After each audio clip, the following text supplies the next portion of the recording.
Bueno, hola, ¿cómo les va? Acá de nuevo yo, tratando de dialogar con ustedes, de llevarle un poco de mí hasta donde estén, tratando de algún modo de pensar en algo así como un acercamiento de tipo presencial. Acabo de terminar de grabar un video con unas filminas que era demasiado largo, tuve que cortarlo y entonces decidí partir en dos el resto de la clase de hoy que terminaríamos la semana que viene porque era demasiado larga y eran demasiados conceptos. Dejé la puerta abierta para terminar la semana que viene y, y bueno, y acercarles este video para comentarles que les voy a dejar una parte muy pequeña de Así habló Zaratustra. Zaratustra es un profeta, inventado obviamente por Nietzsche para su novela, y, y en ese pequeño apartado que les dejo habla de algo así como las tres transformaciones del espíritu, y me parece que es interesante. Les hablo también en el otro video con las filminas al respecto. Nietzsche es muy importante porque es el quiebre del proyecto pedagógico de la modernidad. Es un filósofo duro en el sentido de que su lenguaje es absolutamente metafórico y cuesta muchas veces acceder a él. Si ustedes quieren leer o introducirse en algún texto de Nietzsche, pueden leer Así habló Zaratustra, que bueno, es una novela, van en miles de interpretaciones. Y el otro texto que a mí me parece muy interesante es en algo así cuando él habla con la cultura griega, ¿no?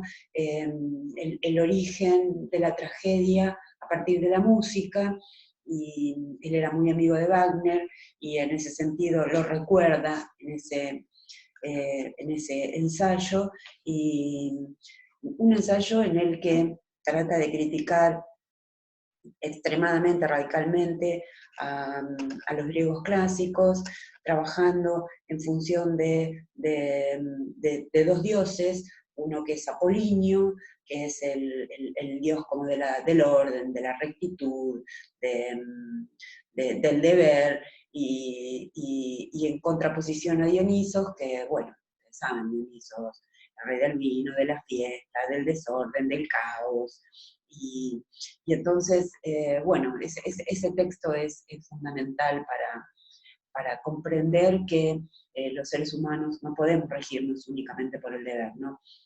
Nietzsche es un acérrimo crítico de Kant y toda la tradición deontológica de Kant, y, y bueno, en ese sentido es interesante leerlo para ver cómo provoca este quiebre respecto de ese proyecto pedagógico de la modernidad, pero que no es comprendido. Nietzsche fue un incomprendido para su época.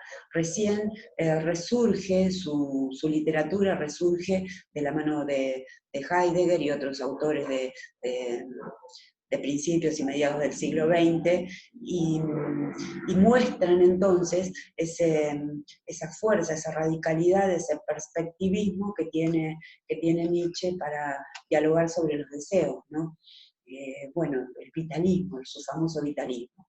Bien, en ese pequeño texto que habla de las tres transformaciones del espíritu, me parece que engloba de algún modo cómo fueron cayendo las máscaras de la modernidad, incluso del mundo antiguo. Cuando hablo del mundo antiguo hablo de los griegos clásicos y del mundo medieval, y creo que ese relato de las tres transformaciones es fundamental para comprender las rupturas, ¿no? Porque las continuidades, bueno, las conocemos, pero es más difícil comprender las rupturas. Creo que Nietzsche nos brinda la posibilidad de comprender esa ruptura, sobre todo cuando hablamos de ética, ¿no?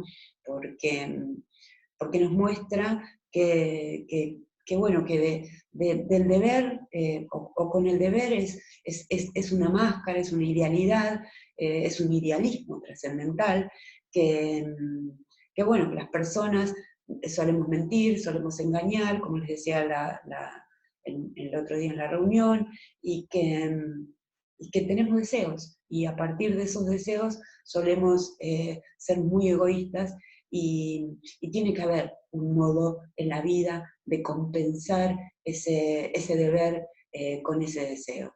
El bien y el mal son como dos extremos, el deseo y el deber también, y probablemente podamos encontrar algún equilibrio. Pero bueno, los dejo ahí entonces y las dejo con Nietzsche y ese pequeño apartado de Así habló Zaratustra.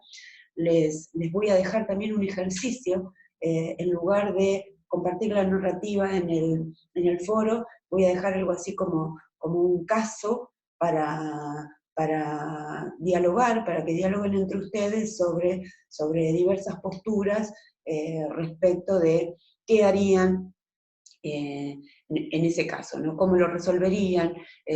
¿Cómo lo resolvería cada autor? ¿No? Porque si ustedes dicen, bueno, debería actuar por deber, ya saben que quien está detrás de esa resolución o de ese modo de actuar por deber va a ser Kant, o si ustedes dirían, bueno, voy a privilegiar mi vida y mis deseos, ya saben que va a ser Nietzsche, o bueno, si me voy a poner a calcular el justo término medio, y ver cómo resuelvo el conflicto, ustedes saben que va a ser Aristóteles, bueno, y de ese modo nada, dialoguen entre ustedes respecto de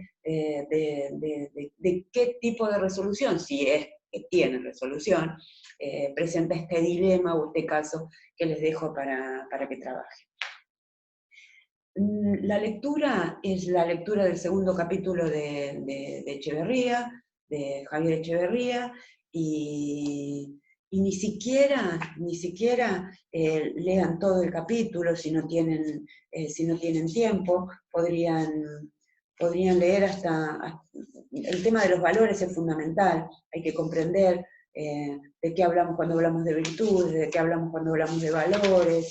Eso es interesante, y sobre todo ver un poco de qué hablan Scheller y Hartmann cuando construyen esa ética material de los valores, y, y ahora cuando llegan a la página 55, que habla del marco relacional y comunitario, bueno, si tienen ganas lo pueden leer, pero bueno, ya nos estaríamos metiendo en un lugar al que no vamos a llegar porque no vamos a poder terminar, ¿sí? Con lo cual, entonces, hasta la página 55, en donde termina el sector de virtudes y valores, sería adecuado.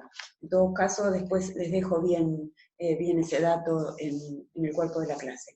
Y lo que sí, recuerden que tienen en este otro texto de Echeverría la selección de textos, de autores, que me parece también que vale tener en cuenta, sobre todo eh, para cuando lleguemos a resolver algún tipo de evaluación. En algún momento la vamos a tener que replantear. Bien, creo que ahí estamos. Nos vemos en la reunión Zoom, que les dejo también en el cuerpo de la clase, y que tengan buena semana, y acá estamos siguiendo con el encierro, con la pandemia, deseando que esta situación en algún momento termine, mirando lo que ocurre en otros países, asombrándonos de lo que un pequeño virus le puede hacer a la vida de las naciones, desconfiando de un pequeño virus, no del virus en realidad, sino desconfiando del origen de ese virus,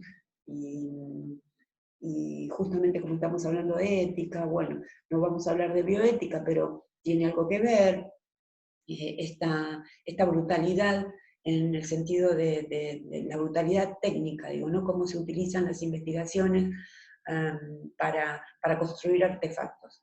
Es muy probable que este virus, el famoso virus COVID, sea un artefacto. ¿sí? Una tecnología construida en un laboratorio.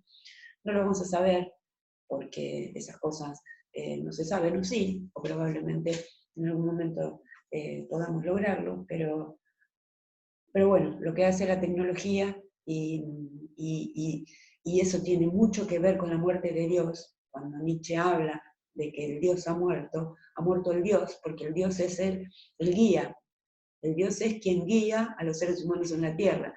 Una vez que la secularización de las religiones, a partir de la instalación de ese proyecto pedagógico moderno, mata a Dios porque deja de dialogar de Dios, porque como dice Kant, otra vez Nietzsche con Kant, Dios, el mundo y la libertad son incognoscibles, los seres humanos nunca vamos a poder acceder a ese conocimiento, y entonces esa muerte de Dios es una nueva metáfora, no hay una guía.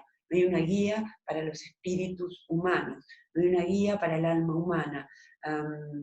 Se instala esta locura del deber, esta moral del león, podríamos llamar así, que uno se rige a sí mismo por su buena voluntad en torno a cumplir con ese deber, y entonces la ciencia es la que de algún modo se ocuparía de brindar un bienestar general a todas las sociedades, a todas las poblaciones, y sin embargo, como ustedes saben, la Segunda Guerra Mundial demostró que no la ciencia, pero sí la tecnología, es lo que se construye con las teorías que produce la ciencia, pueden ser armas tremendas para la humanidad.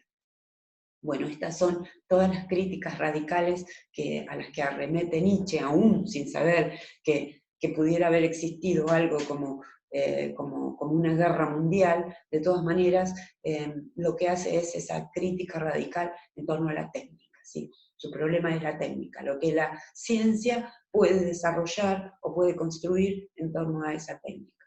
Bien, podemos seguir dialogando entonces el sábado en la reunión. Que tengan una buena semana y nos vemos en cualquier momento. Adiós.